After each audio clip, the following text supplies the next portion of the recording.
We left Shanghai, and after an 11-hour flight, finally landed in Auckland, the biggest city in New Zealand. By the time we checked into our downtown hotel, it was already evening. But we got a wonderful sunset view out of the window. Today a friend who lives in Auckland showed us around. Our first stop in the morning was the Auckland Yacht Club. They call Auckland the city of sails, and honestly, it lives up to the name. This is the heart of New Zealand's sailing culture, and the training base for America's Cup champions. The Harbour Bridge, built in the 1950s, is one of the city's major landmarks. Crossing the bridge takes you to Devonport, a charming little town full of Victorian-era buildings, cafes, antique shops, and beautiful sea views.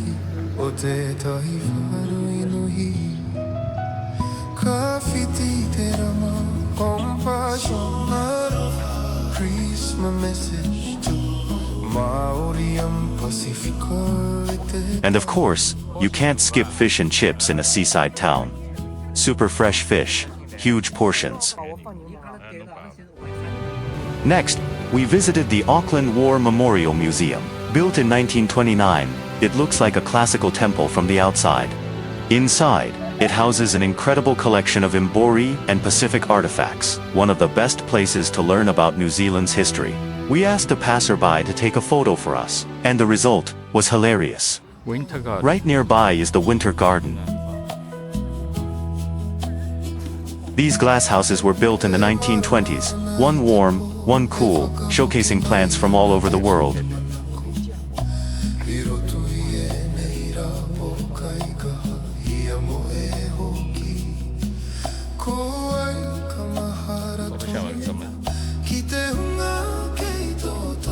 Our next stop was Cornwall Park, once an important Mbori settlement. Here, sheep graze freely right beside you, a true oasis in the middle of the city. A short walk uphill brings you to One Tree Hill. There used to be a single tree at the summit, but it was damaged during a Maori protest, and eventually removed. The crater here was formed by a volcanic eruption about 20,000 years ago. The obelisk on top commemorates the shared history of Mbori and European settlers.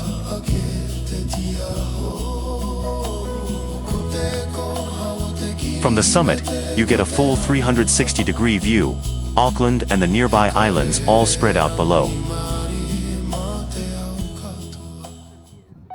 Then we headed to Auckland's waterfront.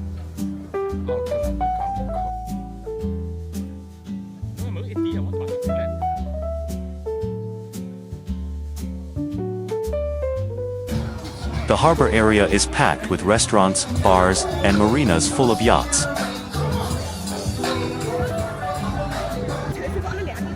Viaduct Harbor, Prince's Wharf, and Queen's Wharf all connect into one lively district, the heart of the city. This is the 1903 Customs House, one of Auckland's historic landmarks.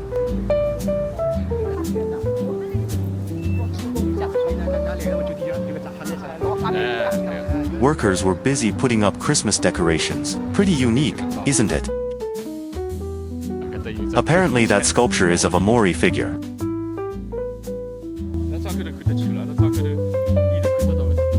Dinner was at a restaurant called Hello Beastie, modern fusion, pretty good.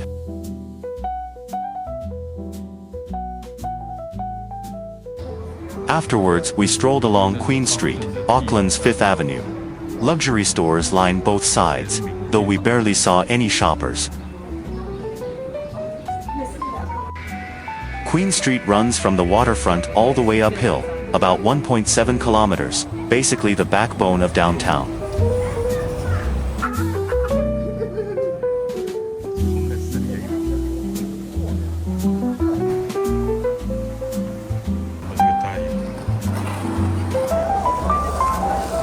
We passed a square where Mbori performers were gathering and singing.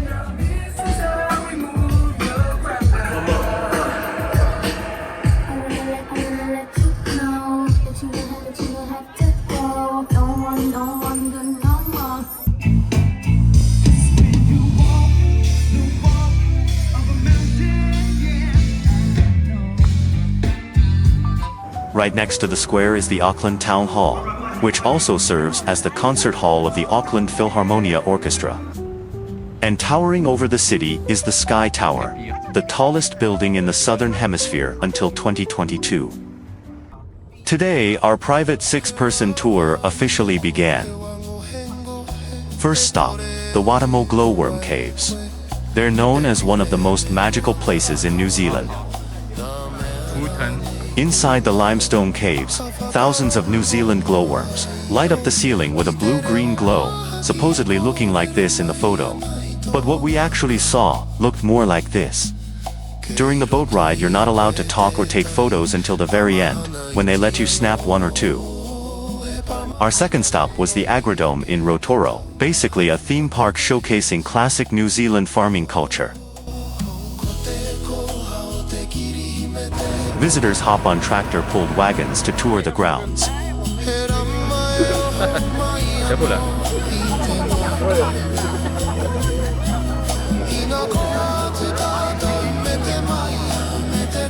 Feeding sheep and other farm animals is not only an immersive experience, but surprisingly fun.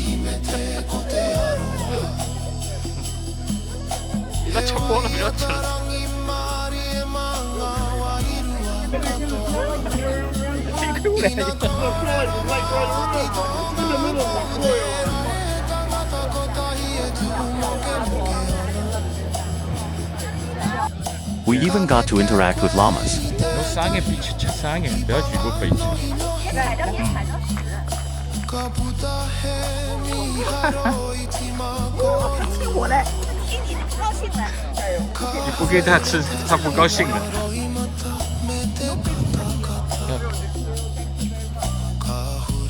And we tasted honey produced right on the farm.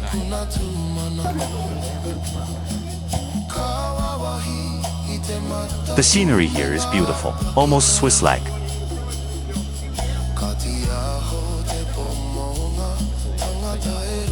In the gift shop, we saw wool spinning machines and many different wool products. And some very pricey alpaca fiber items. Next stop, Redwoods Park. These giant redwoods were brought from California in the early 1900s, and they've grown incredibly well in Rotorua. One fallen tree even sprouted 7 towering trunks from its base, a real natural wonder.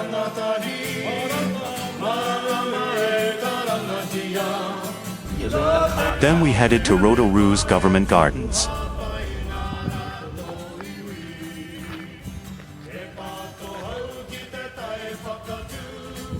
The whole area sits on geothermal land, so steam rises from the ground year-round. By late afternoon, we reached Lake Rotorua, a volcanic crater lake with crystal clear water. The wind was strong and the waves were rough, but the black swans were still gliding gracefully across the surface, perfect for photos.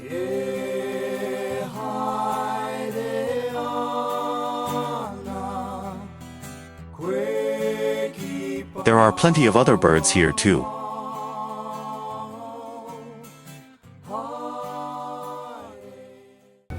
This morning we visited Hobbiton. It used to be an ordinary farm, but became world famous after The Lord of the Rings and The Hobbit were filmed here. There are even Chinese-speaking guides. That's how many Chinese visitors come. The round doors, grassy hills, and party tree are all preserved exactly as they appear in the films. It's like stepping straight into Middle-earth.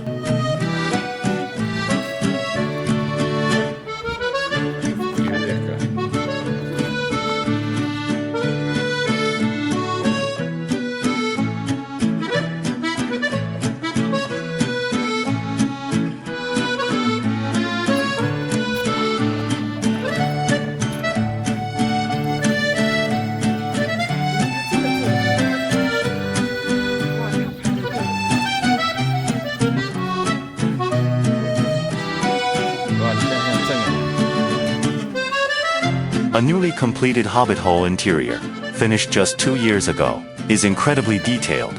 Furniture, props, decorations, everything looks real. You can tell they invested serious money into this.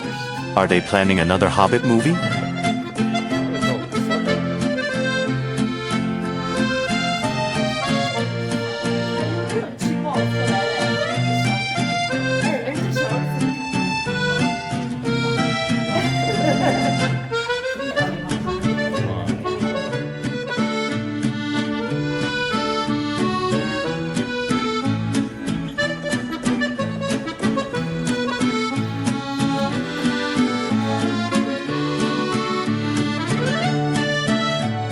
At the end, they even give you a beer or coffee. Cheers.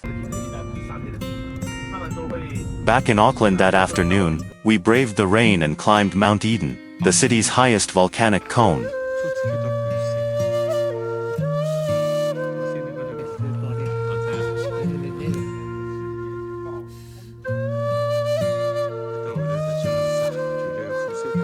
The misty rain gave the whole place a mysterious vibe.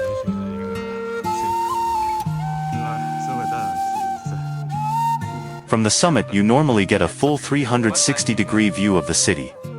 And it's even closer to downtown than One Tree Hill. But today, the visibility was not great.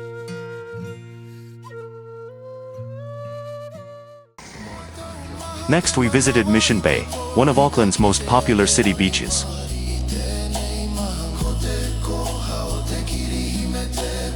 The shoreline is calm and gentle, and you can see volcanic islands, like Rangitoto in the distance.